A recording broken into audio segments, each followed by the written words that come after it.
Hello, everybody. Welcome back to Zero Sum Game, the podcast where we interview e-commerce and social commerce operators, founders, business people, all that jazz. My name is Bora. I'm the co-host of the podcast, and I'm here with Sohun. I'm also the co-founder of Reacher, one of the top TikTok shop apps for creator collaborations at scale, where we use AI to help you with your marketing workflows and work with creators to sell products on TikTok shop. So as I mentioned, we're here with Sohun, the co-host of the podcast, where I'm actually interviewing him for the first time. He has interviewed myself and Jerry previously, as well as Jerry individually, and he's going to interview me after this. But I just wanted to get into your background, as you have a very unique skill set. You've done a lot of things. You've done sales, marketing, product, tons of stuff, right? So I want to kind of understand where you started. I think you started as a door-to-door salesperson, right? Yes. Honing those skills, right? Can you tell me about that role and how you came about becoming a door-to-door salesperson? So door-to-door sales was like my first quote unquote business job, right? Previously I'd coached tennis for about 8 years or so, right? So that was my first job. And then door-to-door sales, I was trying to break into business and I had all this tennis background, but I was like, how does this equate to me getting hired at an investment bank or a management consulting firm? And I was like, there's no like hard skill translation there. But for door-to-door sales, I was like, this is a low barrier for entry. I'm pretty sure it's like the interview process is just a formality. It's can you survive in door-to-door sales, right? And my uncle, he was a pharmaceutical sales rep and a marketing director for about 20 years total for both of them, right? And so he was highly encouraging me to do door-to-door sales just because the sheer volume of how much you learn on the fly, the difficulty, the workload, it's a high pressure environment where you can learn a ton and there's almost zero barrier to getting in. So I started my first door-to-door sales job at a company called Insight Pest Control. Well, we were selling Insight Pest Control. The company's called Vantage Marketing. Both of those companies were owned by the same CEO, Josh Campos, who was a Jack Mormon. Okay. And so he was like a triple CEO. He owned Vantage Marketing, Insight Pest Control, and he owned a consulting company to go into businesses and help train other professionals on how to do their job, right? So he was almost like a full vertical stack owner of like the end-to-end marketing and sales process, from the marketers to the products that the marketers would sell. Great salesman, had an opportunity to shadow him for a day, learn about leadership and sales and everything while I was in Indiana. So yeah, that's where I started. I was working out of Indiana. I was peddling pest control for about 6 days a week, 11 hours a day. In the summer, it was quite brutal. Also being a darker person in Indiana, there's pros and cons to that. But really, that was actually the only formal sales training I've ever had in my career. Do you have any stories or any learnings you had from that summer selling in Indiana? Totally, yeah. I think with B2B sales, it's a lot easier than B2C sales, right? One, dealing with a business owner who it's very professional. It's like, I'm booking a call on your calendar so I can learn more, and we're dealing with high class AI solutions versus me coming up to a random person's door and being like, hey, I saw ants outside. Or like, by the way, come walk with me. And you start walking them around your house. So there's this thing in sales where it's like, you start disarming the person as soon as you get there. You get in, you start from 10 feet away, you knock on the door, you pretend like you're busy. There's this phenomenon where you like welcome them to step into your office. So you show up to their door and you never say the first word. You make them say the first word. That gauges their tone. And you put them into this personality bucket. It's like owl, tiger, lamb, and like wolf or something like that, right? And so if it's like a lamb, that's like an old lady where she's like, hey, what are you doing there? And you're like, oh, hey there, ma'am. Yeah. Just stopping by. I was working with Mary there. I'm not sure. Have you come in? And you start walking them around the house. And so what is really funny is that in sales, if you are like really sure and can configure the way you sell or speaking to the person you're selling to, you can actually get them to follow you outside of their house. And then sometimes what we would do is, just to get people agreeing with us, we would have them do what they say. So I would be walking people around their house. Wow. They would walk with me while I'd show them the bugs in their garden and the damage they do and all the other things like that. So there's like fun stories like that, where, you actually see the power of these like sales techniques they're teaching you.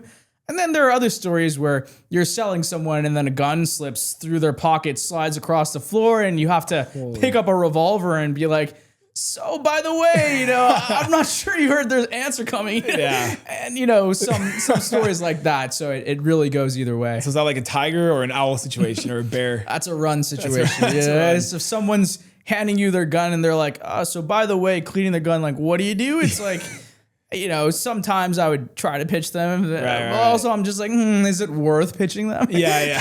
Does it reasonably make sense to pitch this person right now? Exactly. But most people in the Midwest have a gun. Yeah, so that makes sense. Yeah, probably not. Yeah.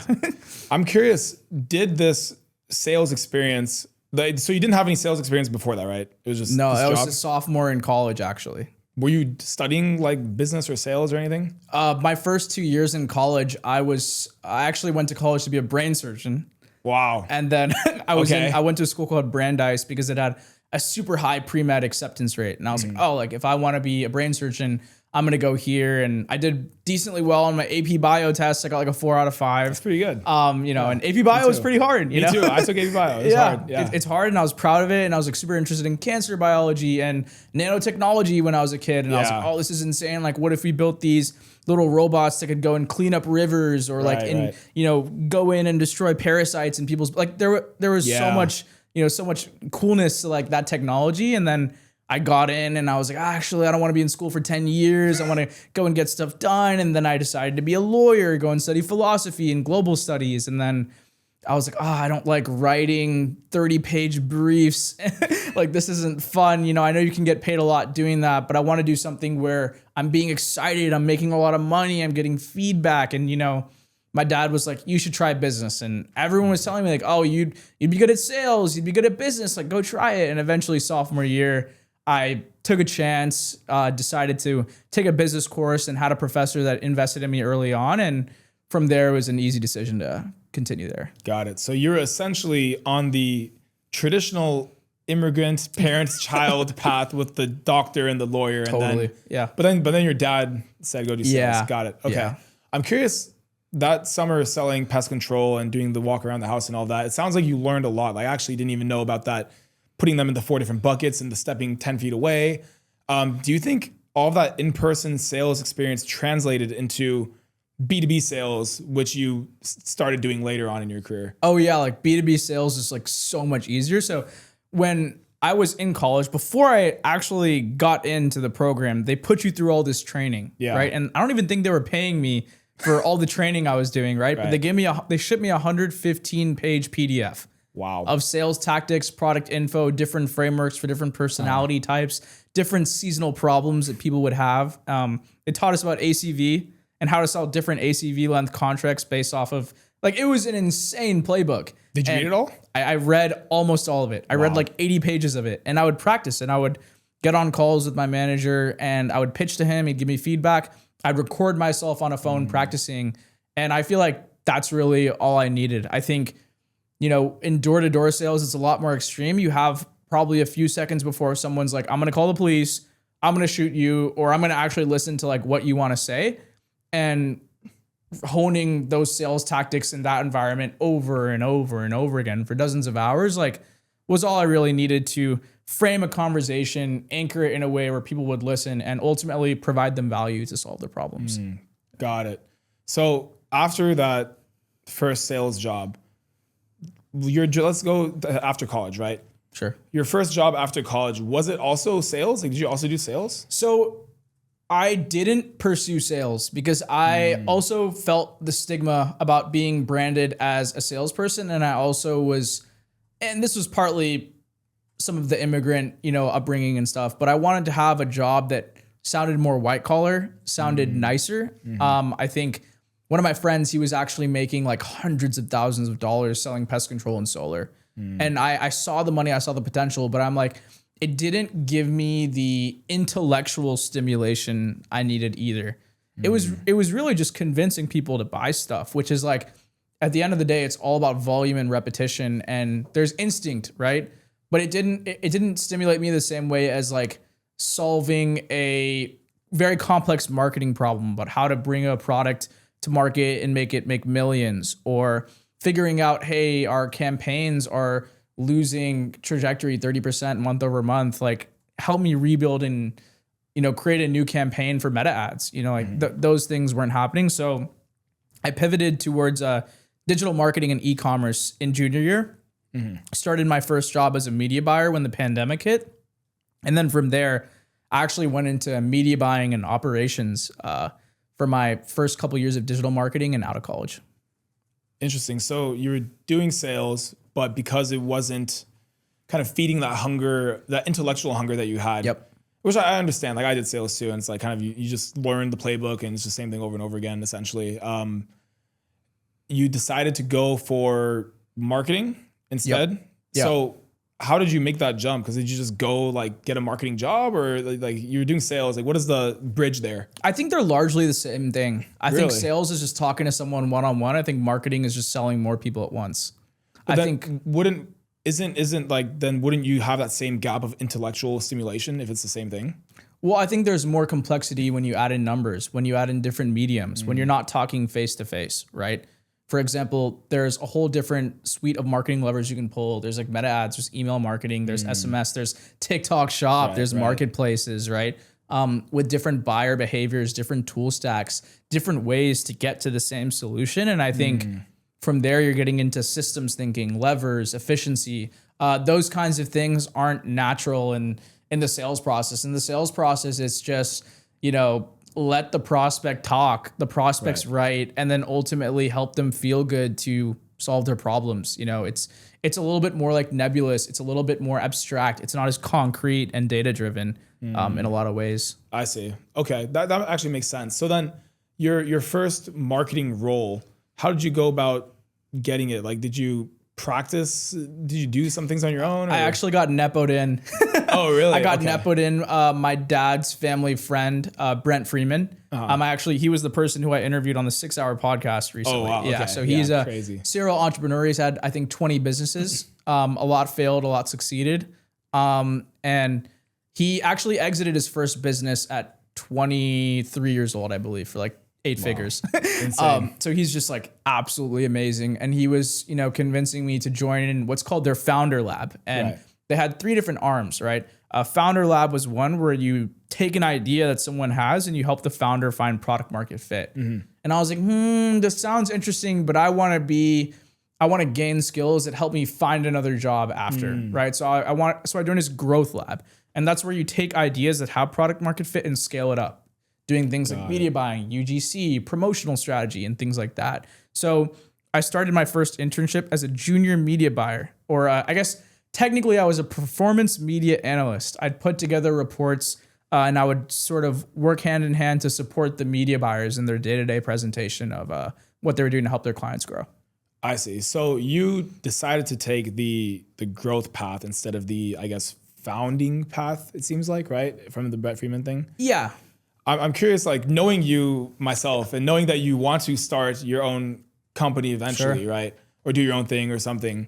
Why did you choose the growth path at the time over the founding path? Yeah, I think back then I was also like 20 years old. Like I didn't really like understand I couldn't even visualize the scale, the jobs to be done. Like I didn't even understand what it would take to be a business owner. I did know that like I wanted to have my own empire and make a lot of money and, as every 20-year-old wants to do in college, right? But I didn't really understand, like I didn't know what I didn't know in between there, right? And I was like, how do I get short-term earnings and maximize my earning potential right out of college? And I was like, these hard skills will be more attractive to management consulting companies was really the main reason I made that decision to go there. Okay. No, that makes sense. I mean, as you said, most 20-year-olds are going to just go like, how can I make money as soon as possible? Exactly. Right? Yeah. Interesting. So how long did you take that path for where you felt like you were trained up enough to go and not be a junior title anymore, an associate title? Yeah. I think the title part is interesting because objectively, my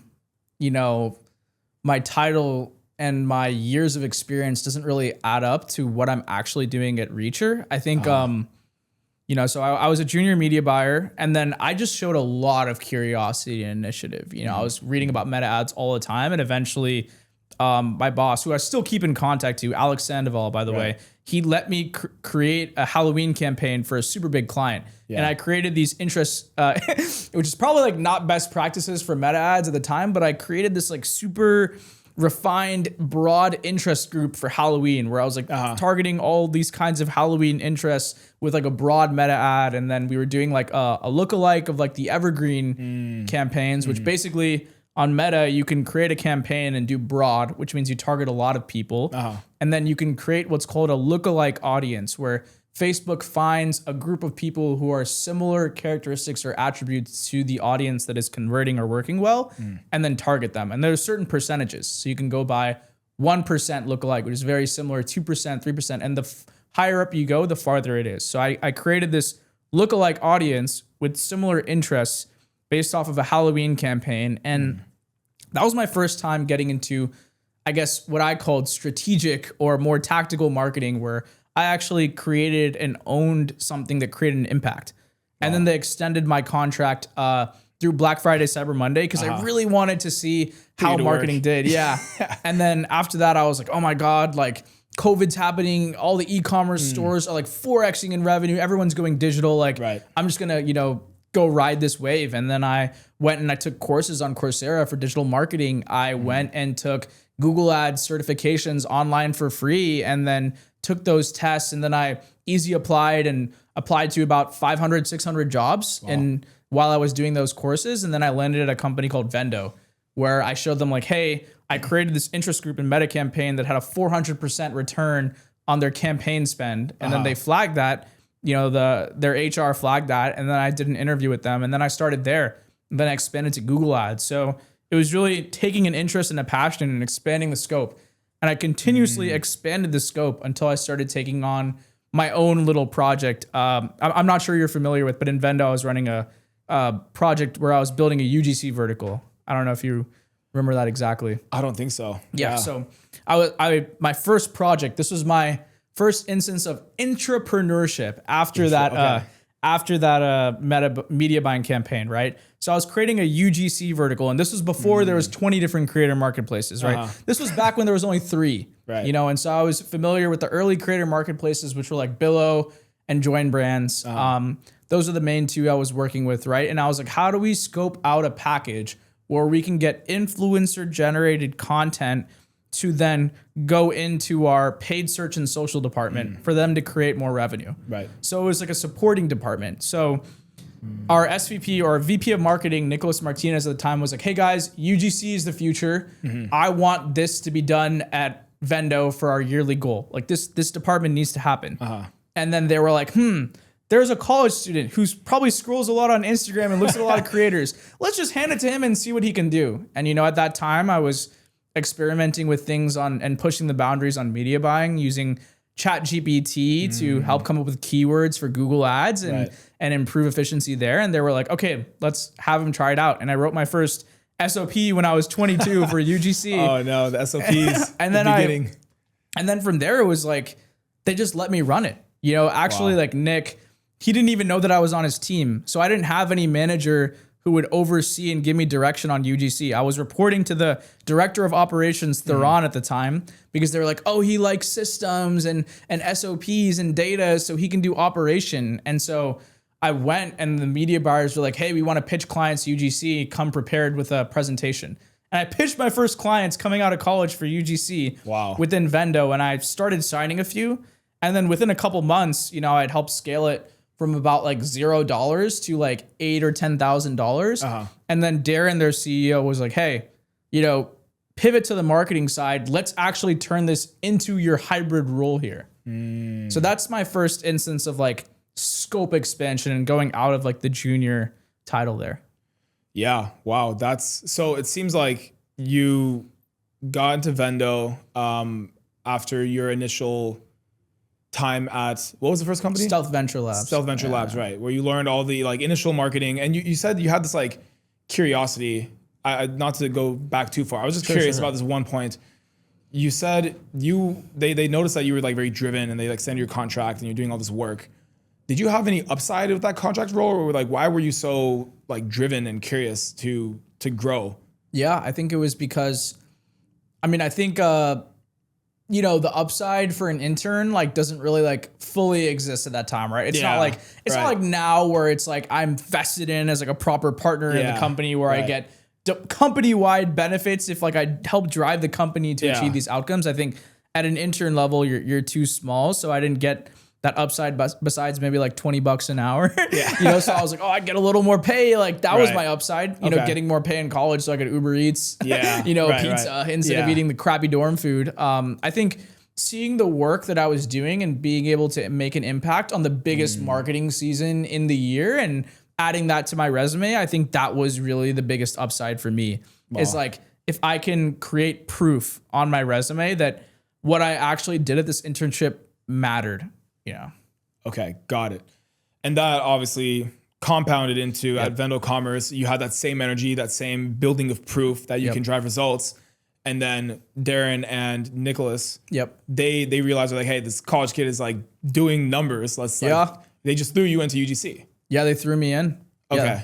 And then I'm assuming that translated into TikTok shop somehow, because then you were heading their, or were you heading their TikTok shop? Yeah, I was heading their TikTok shop. Delaney was officially heading it up and I was supporting her on the affiliate side. So when I was doing UGC, right, it was making like 10, 15K a month. Like that's kind of where it was tapering off at like the MRR.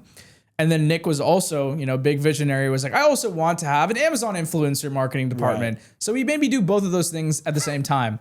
And Amazon influencer marketing was something that Vendo has a history of doing more and more, but I helped bring it into I helped bring it beyond the idea into something scalable. I wrote out the SOPs. I worked with other marketing teammates and we ran it for some pretty big brand names and generated our first case studies for influencer marketing. So I did influencer marketing and Amazon, which by the way is marketplace influencer marketing, which is different than driving an influencer to purchase on your website, right? So there's similar nuances with TikTok Shop. And then I also worked with creators to help build creative assets for ad campaigns, which we all know is how GMV Max works, right? Which is like, we need to brief creators to build high performing assets for paid ads.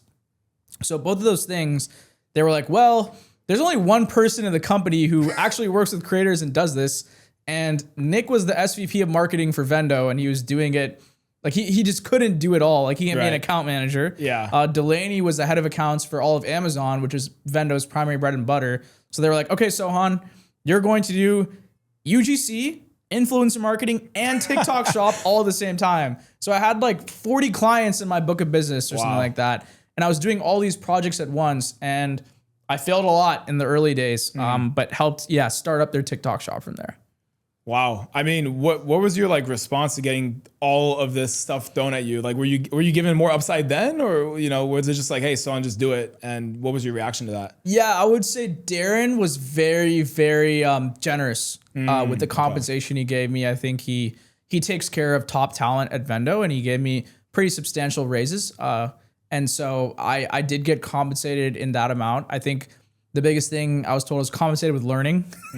I think, you know, you were told that? That's pretty, it's pretty classic for junior talent is to be compensated with learning. And I think everything I learned at Vendo has compounded me in a way where now I'm helping agencies revisit their SOWs. And, you know, there were things at Vendo where I probably shouldn't have been poking my head into the finances. I probably shouldn't have been talking to the BD teams about sales quotas and how to bring clients in, how to negotiate, how the marketing SOWs communicated to clients, and then how it actually looks like in delivery downstream. And if that's like there was a lot of learning that I got at 22, 23 years old that really makes a difference in how I am today. And I think that was more valuable than getting an additional like $10,000 or $20,000 there. And again, that's a theme with you. Like you're always like putting your head into places where you're like, is someone supposed to be like here or not? Like, is that you taking very literally what Darren says? Is like, oh, you're compensated with learning and saying like, well, I'm going to compensate the hell out of it. Yeah. Or is it something else within you that causes you to do that? I think for me, what I was taught early on in operations is that business is a system and all these aspects or elements of the system are interrelated with each other.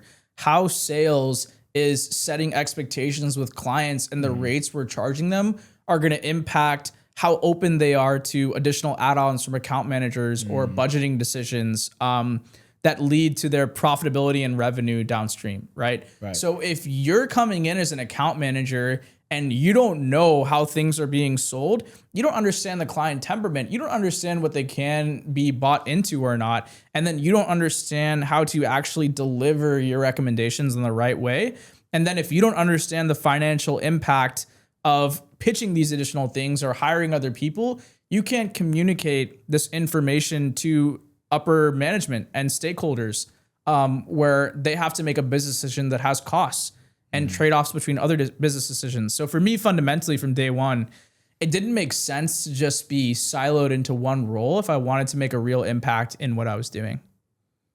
It's very interesting because I think a majority of people, myself included, when I was working in corporate and as an intern and whatnot, I would just, and I think a majority of people are this way, where they are given their task and they just do their task, and they very seldom go and look at other places and try to understand from a business standpoint how what I'm doing is affected by something upstream or downstream, right? So like, but you are obviously, why? Well, just why? Yeah, I think part of it is, I'm very fortunate to have an uncle who would have lunch with me like every single Sunday.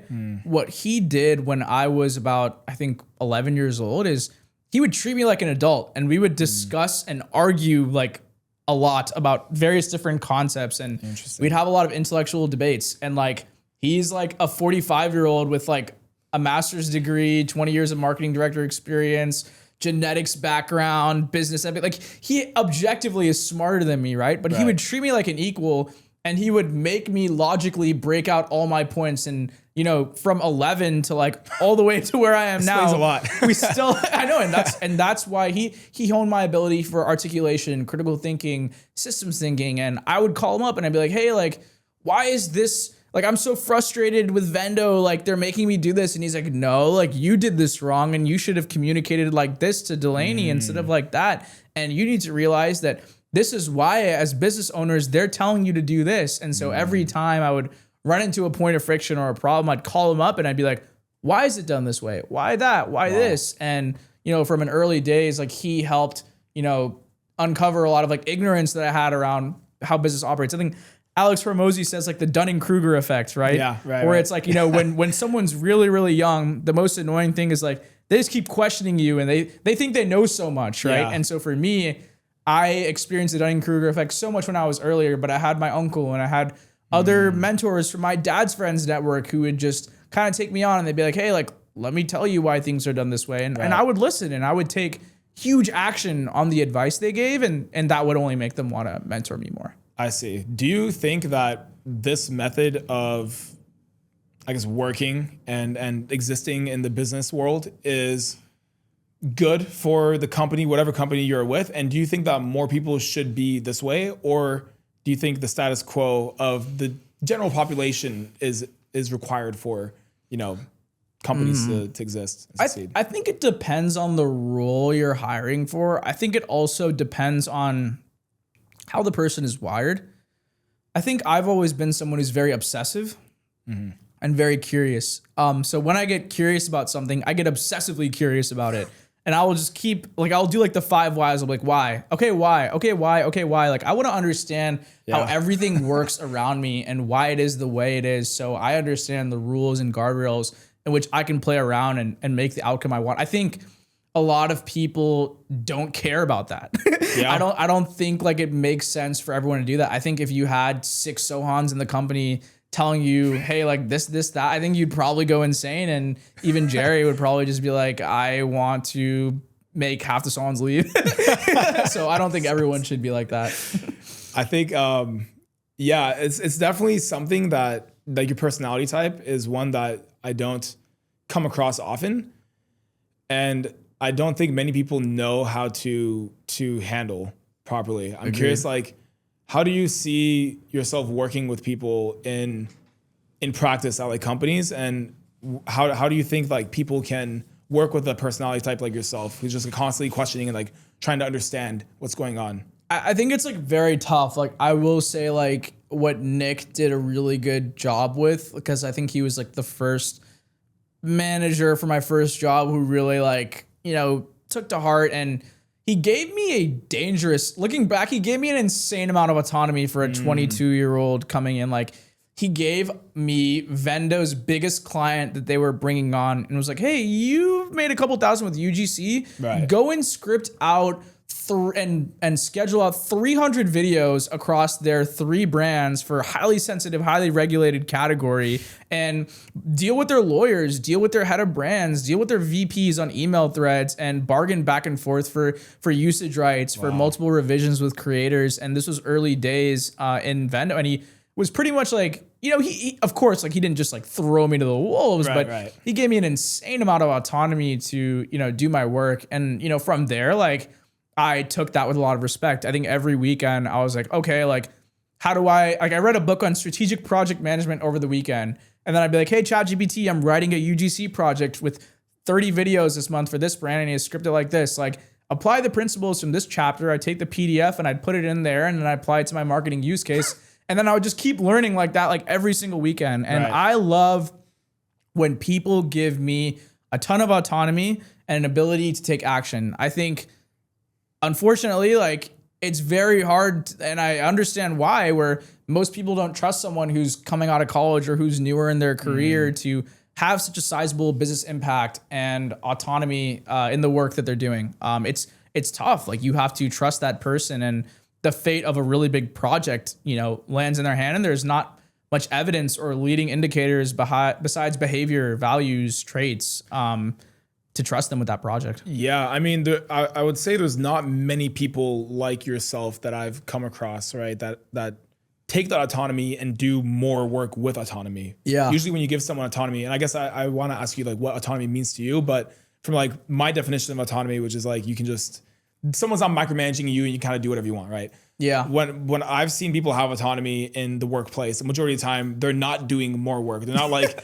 let me go read a book over the weekend and figure that stuff out. So like, I guess, what does autonomy mean to you? Yeah, so I think autonomy represents my range and ability to take action, move freely. I think for me, I don't like being handcuffed and told how to do something. I like it when people just give me a problem and give me a little budget and they're like, hey, go solve this problem. Yeah. Right. And so for me, you can give me a goal. You can be like, hey, by the way, you can't curse in a podcast, you can give me guardrails like that. Yeah. But in terms of like how to conduct the podcast, how to do the intro, who to interview, what the actual process looks like, what the editing and intake process looks like for guests into some sort of spreadsheet or portal, like, I don't need to be told those specifics, and I don't want to be told how to get to the goal. I see. Having worked with you myself for, decent amount of time now, like 6 months now? Yeah. 6 months now? You get going up on 1 year. I think it's interesting that you say that, because you say you don't like being told how to do X, Y, or Z, like run a podcast and intro and stuff like that. But we do have those conversations where you and I are discussing how we should do exactly those things actually. And we're going back and forth on like how you think we should do it and how I think we should do it. And then like sometimes what I say goes and sometimes what you say goes. So like, what isn't that kind of going against the whole like don't tell me how I should do this idea? I think, speaking to you and I's relationship, one thing you do is you try to like ask for my opinion first, and you also gave me very early ownership of like sales and marketing. I think it's like very segmented, right? I think I partially earned that through consulting and early indicators, right? Trust is built. I don't think you're like, hey, by the way, like I created a sales script. Can you go run this with the sales reps? Like, I don't think you've ever really done that. But if you're just like, hey, we need to hire salespeople versus we don't, like, I understand that like it's not my company and like I didn't put hundreds of thousands of dollars to get it to where it is today. And even if it comes down to like, if I think my decision's right against yours, like you have a right to make the decision on the company, even if I think it's wrong. You know what I mean? And like, that's something that, was hard for me to accept in the earlier days and when I was more junior, because I didn't understand what senior stakeholders were carrying. I didn't understand the deficit in business acumen, between my manager's leadership versus me, who read things out of a textbook or read a book on the weekend about ChatGPT and felt like I had the right, to disagree there. So I think, to your point, like I'm fundamentally bought in and okay with you making the final decision, given the amount of autonomy and how much you hear me out. I see. Well, speaking of autonomy, it sounds like you're given a lot of autonomy at Vendo. And you were kind of forcefully given autonomy over like UGC and Amazon influencers and all that. Now, obviously, we've been in TikTok shop for the past, like, I think 2 years now. Yeah. Both you and I. I know Vendo Commerce has a TikTok shop organization. So on top of the first 3 things that you were doing there, did they also throw on TikTok shop to you? How did you get into the TikTok shop side of the house? Yeah, so they threw on TikTok shop because the CEO, like, again, Darren, super smart, crazy future vision, right? Was like TikTok shop's going to be the future. Like, it was a meeting with me, Delaney, Nick, and Darren. I don't know. I guess I was on the meeting. Yeah, it was like 2 of the most senior people in Vendo, and I was there. You know, UGC, what is it, like marketing associate or something like that? SVP, The CEO, the SVP. Yeah, and then the VP of account. Yeah, it's just kind of weird. And then he was like, guys, like, we're gonna make TikTok shop work. Like, here's how we're gonna get to like 40 accounts or something like that, right? And I was on that meeting, and Darren was making it an objective, and then they were figuring out who's gonna run it. And I think, you know, I was really the supporting role, and like, I'll be the account manager. Like, I'll make it happen. I'll help manage the clients. I'll help write out the early SOPs. Like, if we need to hire virtual assistants or other coordinators, like, you know, I'd be responsible for scoping it out, understand the jobs to be done, helping Nick write out the financial forecast, right? Because that's what I did for influencer marketing. While I was going into TikTok shop, I scoped out all the jobs to be done, the hourly estimates. For some reason, I had access into some of the finances. So I looked at utilization rate. I looked at the number of billable hours and the opportunity costs of doing this part of the scope versus the other part of the scope. And I did that and slowly delegated influencer and UGC to another part of the org and helped hire in new people. And then I pivoted to TikTok shop there. I see. So you delegated your past influencer stuff off. Okay. Yeah. I couldn't do them all 3 at once. Yeah, that's what I was too much. Yeah. I was going to ask, like, how are you doing all 4 things now? I see. So TikTok shop. So you essentially, it sounds like you were the person who built up TikTok shop from the ground up, essentially. Right? Yeah, I did it with Delaney. So Delaney was writing early SOPs. She really led the charge on. Darren was telling her, like, hey, TikTok shop needs to be built. She wrote the early SOPs. She got some of our additional clients. And then really when it came to creating all the influencer affiliate strategy and SOPs there, and, you know, driving some more of the revenue generating strategies, that's where I came in and stepped in. But, you know, she made the early hires. She scoped out all the shop operations, the policy, the setup. There's a lot of things that, like, I just didn't have insight into and definitely couldn't have done without her. But then I was helping figure out our influencer affiliate roadmap, having conversations with you and, you know, other competitors on, you know, which tools we're going to use and doing our due diligence there, putting our TikTok shop strategies for clients and pivoting them like every week, you know? Yeah. So how were the early days of, because you started that in 2020, early 2024, right? Yeah. Is that when you guys did? The early days, I just did the wrong strategy. I was like, oh, we had this client. I messed them up. It was like, it was, and I just absolutely did not do their account. I mean, it was my first TikTok shop client ever. I had no TikTok manager who told me like how to do it. And I would DM all the highest influencers, highest GMV creators on TikTok shop with a target collab ever. one by one. And then I'd be like, hey guys, like here's 15% commission. And then like no one would respond. And then we kept increasing commission up and no one would respond. And then it was months and they were just kind of like, okay, and we kept levering discounts and high commission and nothing worked. And I was just like, and then was like, okay, we're gonna go find someone else who did better. And then they went to another agency and then now they're absolutely massive. Yeah, huge. So that was my early days in TikTok shop. I mean, learned a lot from those failures as well. Yeah, so did you have any success stories? Or is that just like, I did, but I can't necessarily like speak to the clients that are still with Vendo, and you know, there's some anonymity there. Gotcha. You know, it's a tongue twister. Okay, I see. Then we can go past that if you can't go into too much detail for Vendo clients. I'm curious, did you start using, so obviously you came from our competitor company, right?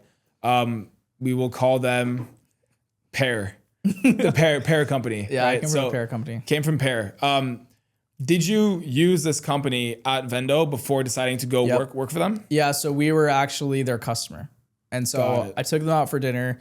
You took them out for dinner? I took them out for dinner because we're gonna have a webinar together. I took Pear out for dinner. Wow. And then because I was like really interested in AI and I was getting really frustrated with marketing, and like this was one of the things where it's like whenever I had to execute a marketing campaign, I had to figure out hacks on how to get to more revenue because the technology and the workflows didn't make sense. I see. They're like, how do you find this gap in the algorithm and find some sort of arbitrage, which is basically like oversight from the algorithm where you can just fake ranking and increase your place in the marketplace like cost effectively, you know, and like you just go find areas of arbitrage like all the time and hack your way through to marketing. And I was getting so frustrated. And I'm like, wait, there's software, there's product out there where it's like, you know, we use product to drive all of our marketing forward. We're entering a technology-driven product era. Like these influencer marketing products pretty much streamlined all of our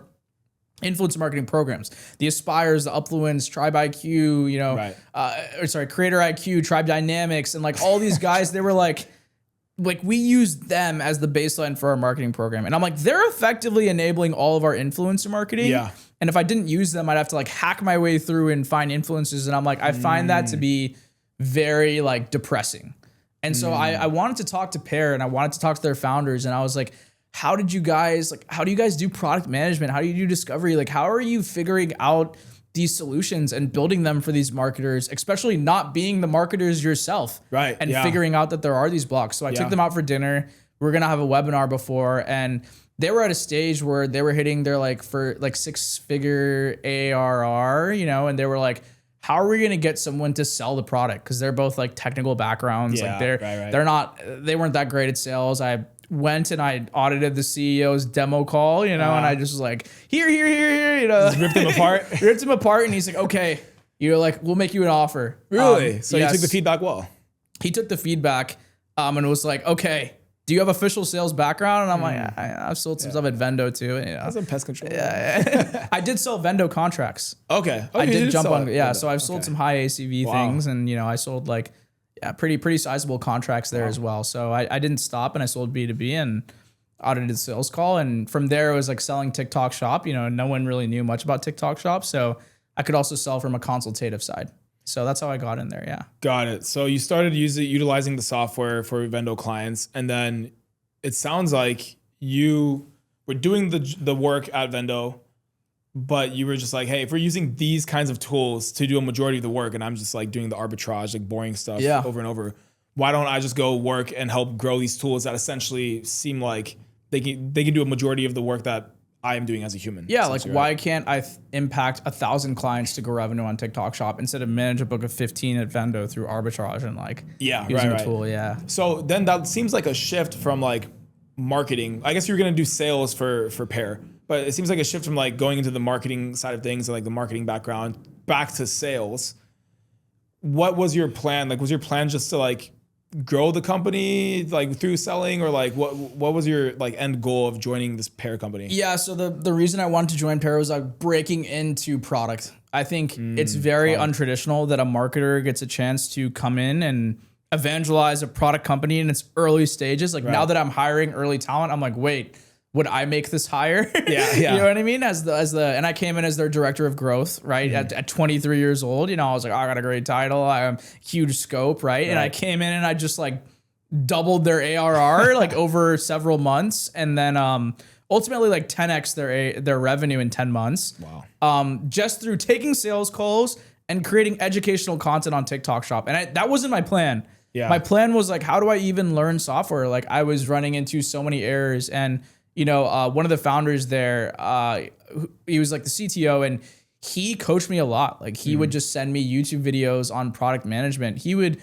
be like, hey, like go research how information is sent in packets across the internet to understand how to talk to engineers, like understand engineering empathy to communicate your ideas to the team. Like, you know, here's how you look at design. And he helped me talk to designers, and ultimately that evolved from me just being the sales and marketing guy to owning a part of the product at Pear, and we'll bleep that out. And owning a part of the product as well, and diving into product management. So it to answer your question, like, no, it wasn't my plan. And I originally just started, you know, helping fill the gap that they had, which was sales and marketing.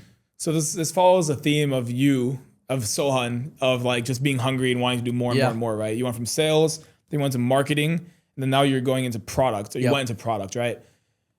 Is that like, do you want to build product? Because I know you owned a product as like part of the product at Pear. Yeah. It's hard not saying the actual name. At Pear, you owned a part of the product.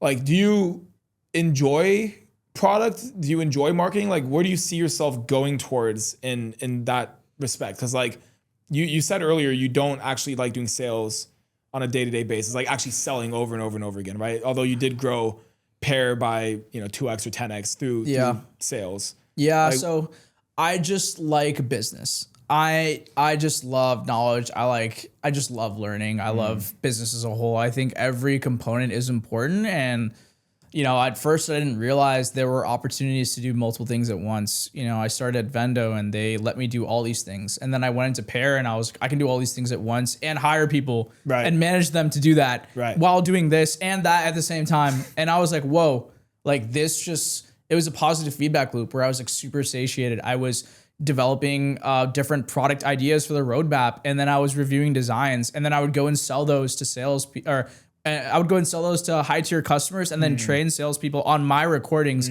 with the script. And then I'd go delegate that. And then I'd focus on the top 10% of the shops on TikTok Shop, sell them, work with them, and then create new product ideas and then use that as a marketing motion. And I was like, this feels like growth. This feels like business and this feels right. And I just wanted to do like more of it. And that's really what I wanted to focus on, is just doing more of what I loved and creating the biggest impact possible for the company. I see. So it sounds like you were getting everything you wanted from working at Pear. Why did you end up leaving? And I think you joined a brand after that? Yeah. So, I mean, fundamentally, like I was helping generate a ton of revenue. I wasn't really getting compensated with any of the upside. And that was part of it where it was like, of course, being younger, I didn't understand how comp packages were structured. I didn't understand what a leadership stake in the company meant. I had all these responsibilities and none of the reward for like the risks I was taking, right? I actually wasn't even officially head of sales. I didn't make any percentage on my reps commission. I hired them, I trained them, but they that wasn't recognized. And I didn't realize that until I started getting hit up for about a dozen head of social commerce roles, lots of product roles, for like head of growth in early stage companies in SF. And they were starting to offer me things like huge equity, upside based, like, things like this. And I'm like, whoa, this is what's out there. This is what I've been missing. This is like a multiple of what I was getting paid, and they'd let me consult on the side too. Yeah. And so I was getting to a point where like I was essentially undervalued in my comp package by about 2.5 to 3x. And I came in and I was at like a ridiculous equity portion. I was at like 0.1% with a 1-year cliff vested over like 4 years, which basically for people watching, like if you have such a small equity share and a company decides to raise through multiple rounds, your equity gets diluted into a meaningless share. And the multiple on that is like, you'd have to get all the way to exit, get your equity out in the final round. And if they hit a 10x multiple, maybe you get like $500,000. That's like the best case scenario of taking like, what was like 50,000 in stock options, and taking that forward. And I was just like, wait, I can get I can get multiple percentages, right? And I'm like, that's the upside. That makes sense. I've been working like, 12 hours a day, slaving away. And I'm, no upside. So, once I realized that, I could get curiosity and upside, I just was like, I tried to have a conversation. Fundamentally, they didn't think I was that great at my role. And I think they really just weren't able to meet me to where I needed to be. And didn't see the value. So I ended up having to leave. Yeah. I see. I mean, you naturally love to work. So it makes sense for you to have upside equivalent to the amount you love to work, right? It totally makes sense in terms of like equity and commission and things like that. But so I won't go too much into the details of Pear. I don't think you probably can talk too much about them knowing what's happened previously, but you ended up leaving Pear and joining. We tried to poach you from Pear, with myself and Jerry doing some like Silicon Valley, the show Silicon Valley Tactics, taking it out to like food and like try to like some poker here and there, like some tactics. It didn't end up working. You did end up leaving Pear, which was good for us regardless, to a brand. Why did you decide to go for a TikTok shop brand, or to go to a brand side for a TikTok shop rather than like take one of these SF tech company growth packages that you're talking about? I think at the time, like there was a lag. So like 1 week after I joined the brand side, I was getting these like SF tech offers, and like it was just pure compensation, dude. It was just like if I worked at a brand and I had an agreement where I could consult up to 3 tech companies on the side, the cumulative amount of the retainers plus the upside based off of a percentage of growth of TikTok Shop revenue plus the high base salary, it was me indexing too much importance on overall short-term comp, right? Yeah. Again, like I didn't have the equity that would have came with going to a tech company. And when I was making that decision, I was making it, again, back to my earlier mistakes as a junior in college, looking at short-term comp too much and not evaluating the learning and stuff. And I quickly realized after I joined a brand, there's nothing against people who work in brands. I think it's just the pace. People just don't work as much as a tech startup. It just doesn't move as fast. The scope is very limited. It just didn't hit the core buckets of what makes me feel whole, in business and satiate my curiosity as working at a startup. I see. So the conversation was good, but the intellectual stimulation part of things wasn't really there. I mean, there's a combination of like, your team, your founder, your scope, and your compensation. All those elements need to play a role when you're choosing where to work at. And fundamentally, I was indexing too much on comp. Got it. Yeah, that makes sense. And so I made the switch later on. To Reacher, obviously, to Reacher. Yeah. I mean, do you want to talk a little bit about like the journey to come over to us? Because, we had these, from our perspective, we were trying, we identified you while you were working at Pear. We're like, this guy, to your, everything you said was just like killing it, doing, all this like go to market motions and like helping them with the product side as well. We just could tell that you were like a hard worker and just a go-getter. So we were already trying to poach you when you were at Pear, and then you left to the company, you started consulting with us before you eventually made the decision to come full-time with us. What was like your mindset throughout that process? Like for me reaching out to you, like in your head, like, oh, this guy's texting me on WhatsApp, like what was going through your head? So I don't even know if you guys know this actually. So I don't think I do. I had conversations with my uncle, which you guys probably knew I was having. But then I actually met with one of my dad's friends who was he's an owner of an investment group that invests in that helps people find 8-figure B2B SaaSes, and was investing in a very similar company to Reacher and was helping orchestrate an exit for them. Wow. Right. And I was asking him his opinion on brand versus software side. And I was like, oh, I could connect you to this group of SaaS founders called Sassercise and SF who specifically help people scale from 7 to 8 figures. And he was going to help me at Pear, and he was going to give me all these resources and his network. And he was like, you need to stay in tech if you're in product, 10 years down the line, if you do a product manager stint and you help grow this company from 1 to 10, he's using the numbers like 1 to 10, 1 million to 10 million and doing a product manager stint. He's like, your upside increases tremendously, and then you can go become a partner at a VC firm, and you can do things like that long run. And NSF, like that's where you create real long-term wealth and money. And it's very hard to break into this scene, but it's very easy to break out to the brand side. And so I was evaluating the long-term earning potential where I'd see myself 10 years down the line, of course, talking to someone who's very in the field on the investor side of the ecosystem to get that alpha, because I wouldn't have known that. So there was a lot of decision-making points, and my uncle was saying like, you're built for tech, like you're built for sales. You're not built to be siloed into like one thing. And I tried the brand side because I wanted that short-term cash. And ultimately I was, willing to, give some of that up for a bit, to come over to the tech side and to satiate my curiosity, get some more like long-term loaded, wealth and a lot of learning. So that was really the decision-making process there. Got it. I see. How were you feeling on a maybe personal level when I started reaching out about, potentially coming over from Pear to us, and then getting you to consult? Is, you talked to your uncle, right? Yeah. Your uncle, like what else was going through your head? Like, what were you thinking, in terms of like our company and us as people, and other than like all the upside stuff you just mentioned? Yeah, I'll speak to when I was at the brand side, because I think the consulting stuff we didn't necessarily start until like after I had left Pear. Yeah. I think it was definitely like at first I was a little on guard because you guys had some Silicon Valley tactics, so to speak, and I'm like, these guys could probably just screw me over as easily as they want to reward me, and so that's something that I have to be on guard about. right? You know, like, oh, like I've been in a position where someone's promised me the world in equity and then just completely screwed me. I'm like, you know, if these guys are willing to do something like that, then maybe they're willing to also do something like that to me, right? You know? And so like that was part of the process I was thinking about. But then I was like, wait, but also that means they are willing to do whatever it takes to win. So if I'm properly incentivized and everything's good, then I should be rewarded in the long run. So that was a business acumen, intuition bet I had to make. And I think going brand side, vetting the founders is also something that you need to do if you're a senior talent going in. And that's something that I learned through that brand side experience, was like trust my gut and make some, you know, risk-taking decisions there. And I think working with you guys in person in SF, you know, having fun ordering breakfast burritos in the office and, you know, spending time in SF and going out and playing poker together in the house you were renting. Right? I think those decisions really helped solidify my decision to join Reacher. I see.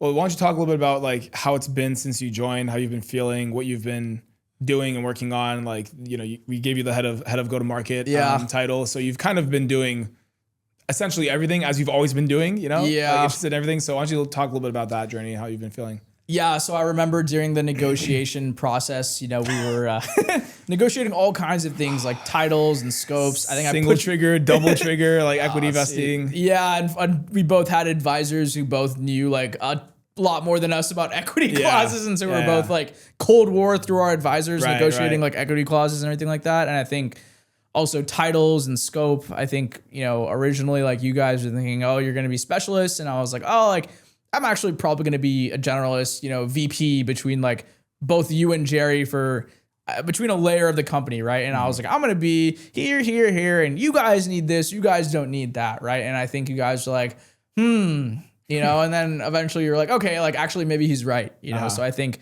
now that I've been here, I think more or less that's become true. I think, you know, title aside, I think I've been helping you and Jerry, you know, processize and readjust things as we're hitting new levels of scale at Reacher. I think since I've joined, we've about 3 to 4x the headcount, right? It was like about 4 to 5 employees, not counting the founders. To now about 20 plus, at 25 at its peak, and, you know, doing some restructuring and rehiring. And, you know, I think it's been interesting. You know, I've been involved in making a lot of these decisions around senior talent, much to, you know, your grace, right? You've been helping me, like letting me get involved in like the head of customer success hiring. You know, I've been involved in the senior product designer, head of product design hiring, you know, and helping figure out like where are the constraints in the business? Where do we need to get to? How can we unlock the next scale of growth? And I think that's been a really fun intellectual challenge for me to just tackle at Reacher. So I'm loving it, and I'm enjoying how we're growing. I'm loving it. That's great. Trying to get like can we get sued for saying that? I don't think so, right? I'm curious. So all these jobs and these different roles you've been in for the past, what it was like 4 years? Has it been 4 years? Like 3.5, 4 years. Yeah. 3.5, 4 years. Okay. So you've 3.5, 4 years, you've been at like 3 to 4 different companies. I would say that's moving around more than most people, I would say. Totally, yeah. So I'm curious, like, why do you think you've moved around that much, and what is your like goal? You know, like, why do you move around so much, and what are you trying to achieve? Yeah, I think you know, part of it for me is like coming out early in college. I don't think I was suited to be siloed into like a traditional junior role. I think I outgrew a lot of the roles I was in very, very quickly, and I had the hunger and passion to match it. And I think part of that was like part of it was just like actually learning about what's out there and just telling myself like, what if it could be better? Like always dreaming for more, like maybe there's a little bit of greed, maybe there's a little bit of like dreamer mentality behind it. You know what I mean? Like there'd be rough times where like I'd take on so much more than I thought I could. I'd learn it, but then I'd just go on walks in the morning and I'd be like, you know, like this doesn't feel right. I'm not very excited. I'm not happy here. And people would tell me like, oh, but that's just working in a job. That's how it should feel. You know what I mean? But I'm like, what if it could be better? And, you know, I'd ask myself that, and I'd go on these walks and I'd think, and I'd be like, well, actually for reasons X, Y, and Z, like this doesn't make sense. You know, I don't need to be here anymore. And how can I get into a situation that I actually want to be in and I feel good in? And as I was growing insanely fast, I had to do a lot of self-introspection about what I needed to get to my next level? Like where should I fundamentally be at to match the pace of growth, and where I want to be as like a, I want to be like a C-level, operator, whatever that means, but like helping shape a business vision, future, hiring, growth, like in every aspect, from the ground up. I want to understand everything. And is what I'm doing right now in this moment helping me achieve that goal faster or slower? I'd always ask myself and analyze that and understand, like, if I'm doing this right now, like, what does this mean for me in the day to day in the next, 5 to 10 years? I say, do you think you couldn't have achieved what you just said by staying at any of those past roles? I don't think so. No. Why do you think not? Well, I think if I was at Vendo, I would have never gotten into like software, right? I think I would have never owned the functions of multiple departments. I would have never experienced being like a multi-department owner, scaling and interviewing. And I think right now my responsibility doesn't match up with my cumulative years of experience. I'm essentially going over both your and Jerry's processes and looking at it and stripping it down and rebuilding it back up with you. That's like COO level work. I'm also on the call with our biggest clients, negotiating legal documents and NDAs for Reacher. That's, not something that's typically delegated to someone. That's like partner level work, and I don't think there's any quicker way to get there other than like pivoting and changing into a role with the right founders and scope where they're enabling and supporting you to do that. I think there is a possibility that I could have gotten there, but it wouldn't have been as fast. Like in order to, because it seems like when you are happy and fulfilled and intellectually stimulated and you're able to do business the way you want to do business, that you're happy and you'll stay there, right? If you ever feel that you are not being given the level of autonomy that you want in order to do the things that you want or that you think are right to do at a business, do you prefer to just try and go to like somewhere else where you will be able to be given that autonomy? Or would you rather discuss with the people that you're with, like the founders, Totally. really, like Jerry and I for this case? Yeah, I mean, I think everything has been a discussion with my previous managers. I'm very confrontational and I'll always say what's on my mind. I'm not typically someone who quiet quits or doesn't speak what's on their mind, as you guys very well know. And, ultimately, like, those decisions, more in the past, like were, I was very confrontational about it, probably in a way that didn't represent a high degree of business acumen. But recently, I think, I believe like a lot of it comes down to like founder personality and people's propensity for change, and if they can actually take a certain degree of action to get to where you want to be. I think asking someone to do something that's completely out of the range of like who they are and what they'd want to do, like it doesn't make sense for me to sit down and discuss and debate someone on that. But if there's like minor changes where like we can work together and get to a place where we're both happy and getting what we need and getting our needs met in our work, I think that's a discussion 100% worth having.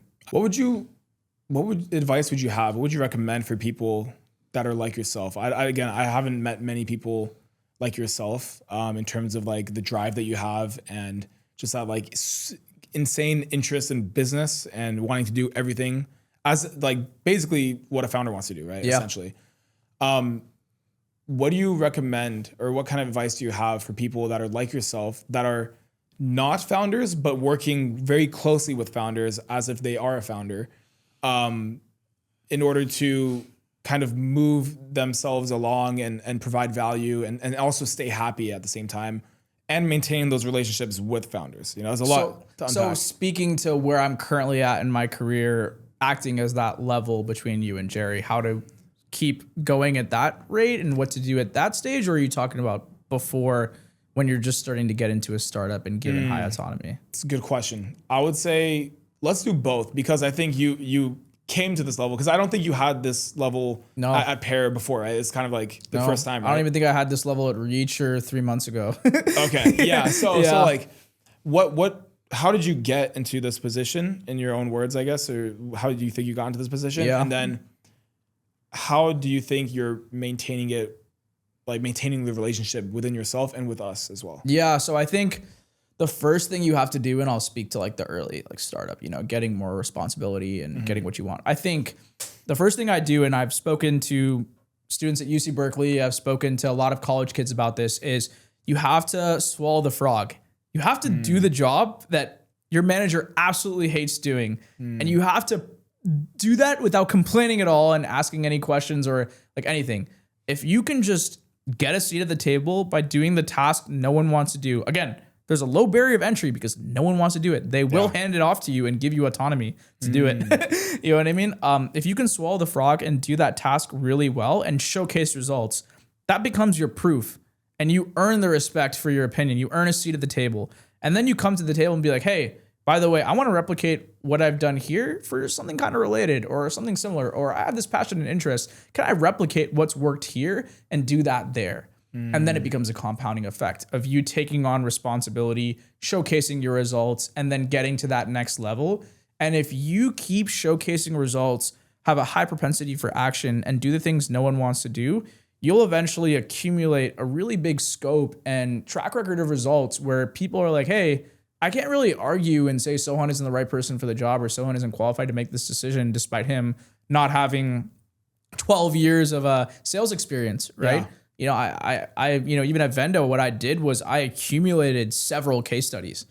I always had a stack of social proof or a stack of real hard evidence to back everything that I did because I understood coming in younger, coming in as someone who's newer into this field, you're always going to be given a second look and, people might not take you as seriously, so that was like the biggest thing and how you get more autonomy and get to the places you want to be. How do you present that case? So building the case makes sense. Like you're doing the work, you're finding the things that no one else wants to do, and then you're continuously just building and building that portfolio, I guess, of proof, as you said. Yep. First, like how do you present that? Like how do you come to the conversation with your manager or the founder or whatever and say, hey, here's everything I've done. Here's what I want to do. Like what is the way that someone would do that? And then if you're met with like a no, what do you do?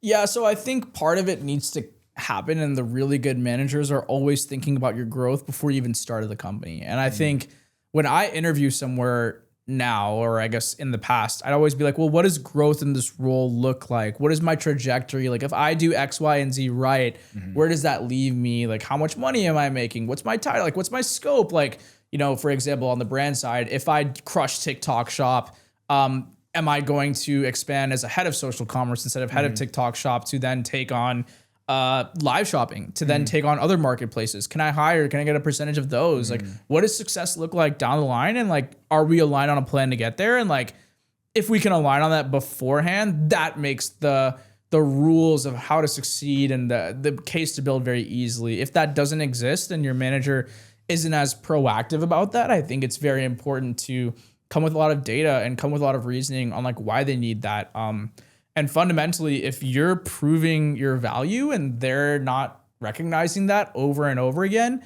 and they're being dismissive in your conversation, you just need to leave because you have a stack of proof and you can get way more money somewhere else with someone who wants to have you on. Just like you guys were like, oh, you have a stack of proof and sure, like everything you're saying makes sense. Like we can do it here. And I think that opportunity exists for really good talent. I see. That makes sense. How do you go about, speaking of really good talent, how do you go about identifying really good talent that you want to bring into the company? Now, having a managerial role, like a leadership role in the company. How do you go about identifying really good talent? And then how do you interview them to make sure that they are actually really good before they come into the company? Of course. Yeah, I think there's two aspects. I think recently, I've been LinkedIn posting a lot about this, right? And I think speaking to the hiring decisions you and I are making around senior roles, like I think for junior roles, it's a lot easier, but it's a lot tougher to survive in the startup culture where everything's ambiguous and fast paced. So you have to screen for that. You have to mirror your environment in their interview process, and you have to test for, have they dealt with those similar environments in their past? You have to put them through a technical exercise where they're simulated in that environment as a proxy to a work trial, right? And the most important thing is, are they compatible with your management style? Are they compatible with the founder personality types? Because that for me made or break like my entire career, at these previous companies. So I usually screen for a combination of those for junior roles and then curiosity. I think if someone doesn't come to the interview understanding what Reacher does, they haven't done things like look at my LinkedIn, they haven't researched me, the interviewer, they haven't researched the company. I'm like, okay, when I ask you to go research something, like, how do I know you're going to do it? How do I know you're always trying to improve on yourself, knowing that you're coming in as like someone who we have to invest time into, right? I think that's a big one. So if someone shows up doing their due diligence, really good. And then for senior hires, it becomes a bit nuanced. So we had that head of CS candidate we were interviewing, right? It was my first time ever actually interviewing someone super senior. I think I actually interviewed a VP from Disney in one of our interviews, right? Who had like 20 more years of experience than me. And it's just like, how does someone like me, you know, come to that interview and vet their background and their skill set? Like, that doesn't make sense. And I think what it really comes down to, and I got this advice from my mentor, is just ask a bunch of follow-up questions to see if that person can explain it simply. And what I found is that even some of the most senior talent cannot actually explain how what they're doing moves the needle to like a fifth grader. Wow. And if someone doesn't have that level of understanding and expertise in their craft, I don't think they belong at Reacher to scale out the next stage of our company and lead an organization and train other people, because that's a proxy for how they'd explain things to their reports. And then, of course, bare minimum is they have to do their due diligence on me, the company, the role. They have to look at things on a system and visionary basis rather than just tactical. I think if a candidate, let's say for head of CS, isn't asking me like, hey, what does the current CS motion look like? What's the segmentation of your customers? What's your current sales to handoff process? How's onboarding? Are you guys doing event tracking and looking at the stickiness of new customers? Like, you know, what is like the human in the loop designs? You know, we're looking at like, are you guys using Zapier and automations to plug this in? Like, how's the utilization rate of your CS? Or like, you know what I mean? Like, there are things that people need to ask where it's like you're already thinking like you're in the company and you're already thinking about where our constraints and bottlenecks are, how you get to the next stage of growth. I think those are leading indicators that someone could be a good hire. Again, with senior talent, they like as you know, they're very good at polishing themselves up. They have more experience BSing interviewers than you do interviewing. So you have to have a work trial and see how they do in real life. Yeah. I think this all aligns with the whole idea of hiring A+ talent, hiring and retaining A+ talent. Yep. So Sohun, can you tell me one question that I should have asked you today that I didn't ask you, in your opinion? I think one thing that I would have loved to dive into, and we still can, is how are you planning on taking Reacher to the next stage and growing the company to $10 million? Okay. Answer the question. There you go. Ask yourself the question. All right. What's my current plan on how to grow Reacher? And so I think one thing we've been revisiting and I've been grappling with is, now that I have the autonomy and budget to make really big impact decisions, now that I'm involved with Jerry on the product side and I'm helping with getting the right talent in for design and even interviewing some engineers, you know, what are all the levers I can really pull? And, you know, are there different ways to get there faster than just selling and doing more sales-led motions, right? So I think things we've been experimenting with are using more workflow and automation to make everyone in the company more efficient. I think other things we've been experimenting with are community, branding, podcasts, speaking, evangelization. I think having a marketing budget, traveling more, talking more, building real relationships, building a brand beyond sales and looking at growth like that, I think is really the way to do it. And then I think being loud about it and showcasing it in as many places as possible. I think things like that compound from an SEO, from an AEO perspective, how you get found on these generative engines, right? Yeah. And then I'm even seeing the impact on hiring. You know, making noise and doing marketing and growth like this brings in top talent. Like, we at Reacher have been experiencing an influx of top TikTok shop talent. And I know this because I also partner with a recruiter who, you know, I've made some referrals to for some of his roles, and he can't even get in contact with these people. But we are attracting them through our content, our branding, and our marketing. And I firmly believe, you know, having a marketing stakeholder and a growth stakeholder at the table, helping give signal for product, helping evangelize the company through marketing and speaking and traveling, I think that's really going to be the way we grow. And then everything tactical, like, it's stuff that I've done before. It's like, hey, which tool set are we going to use? What's our tactic? How do we hire this person? Like, I think that's just not as exciting to me, but I think dreaming and figuring out like how marketing can play into role here, like how big of a stage we can get, how many places we can show up. Why can't we do 10x that for a year? And then what happens? I think that's really what I'm starting to look at. I see. So it sounds like really a lot to focus on product, marketing, and partnerships / relationships with people. Yes. Yeah. Product obviously makes sense. I mean, product is almost everything, right? Yeah. So product makes sense. From a marketing standpoint, why are you such a big believer in marketing, and any kinds of marketing specifically are you more drawn towards versus certain kinds of marketing? I'm very drawn to founder and thought leadership and educational led content. I think I'm biased. I think my advantage is being a customer before I join the product side allows me to communicate and sell in a way that some of our competition can't. I think using specific language through organic content, the algorithms on social media will do a lot of the legwork for you. And we've investigated in diving into products where we're already helping amplify creatives with creative agents and ads algorithms. And I think if we follow a lot of those best practices for ourselves, the scale is huge. And with sales, you're limited on talking to just one person at a time. Yeah, one-on-one. And, to attract top talent and AEs, you have to pay really big salaries. And I think at our stage right now and where our product's at, we're going to get a salesperson, but is that person going to be the driving force behind millions in revenue on their own? Like probably not, And so, I think that's where marketing comes into play, and thought leadership and organic content, being loud on LinkedIn, doing podcasting like this. I think those are the levers that allow you to speak to as many people as possible. And there's a huge educational gap in TikTok shop. You're seeing it yourself, right? Where people are asking for managed service, always. AI agents. And, all I have to do is just answer questions that people have about TikTok shop. It's so simple. Yeah. And if I can just do that in an automated fashion in as many places as possible and put marketing budget behind it and do so much volume that it'd be unreasonable to fail, as Alex Hormozi would say, I don't realize why that can't be the growth strategy that takes Reacher to 10 million. You said it great. Like the Alex Hormozi playbook, just constantly put out really good quality content that people actually want to listen, that answer a question that's right directly to the point. I mean, totally makes sense. One final question I have, a follow-up question. So from a partnerships, relationship standpoint, this is one thing that I really agree with on top of everything else you said, but it's something that I'm still working on myself. It's like building authentic relationships in person with people that eventually will be partners, quote unquote, purchase the product, right? They're going to be our customers. Sure. But I do actually genuinely want to befriend them and build a relationship with them. It's not just because I want to do it because I can sell them in the end. Yeah.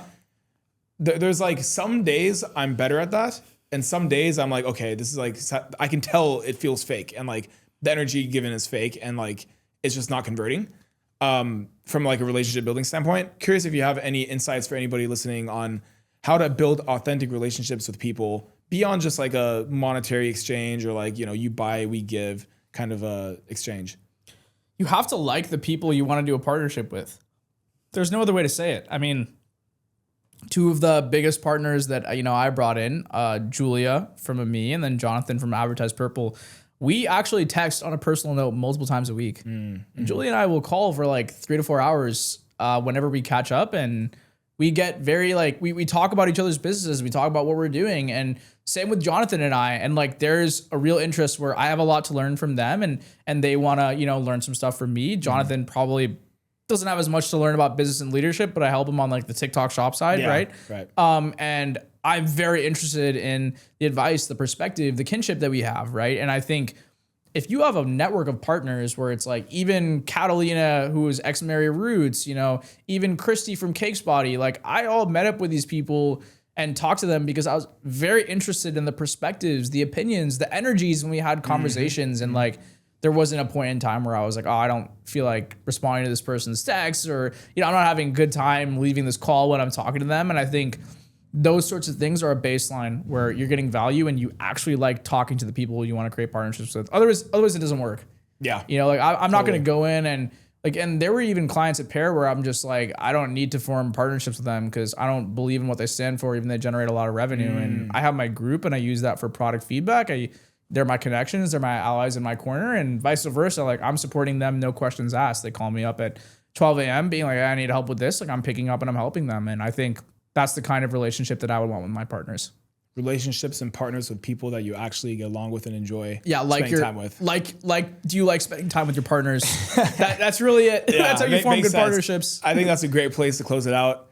Thank you everybody for coming and listening to another episode of Zero Sum Game podcast. Thank you, Sohun, our head of go-to-market, for the amazing session. First time being interviewed by either myself or Jerry. And again, I'm the co-founder of Reacher. My name is Bora. Thank you for listening. And until next time. And thanks for being an amazing co-host of the podcast.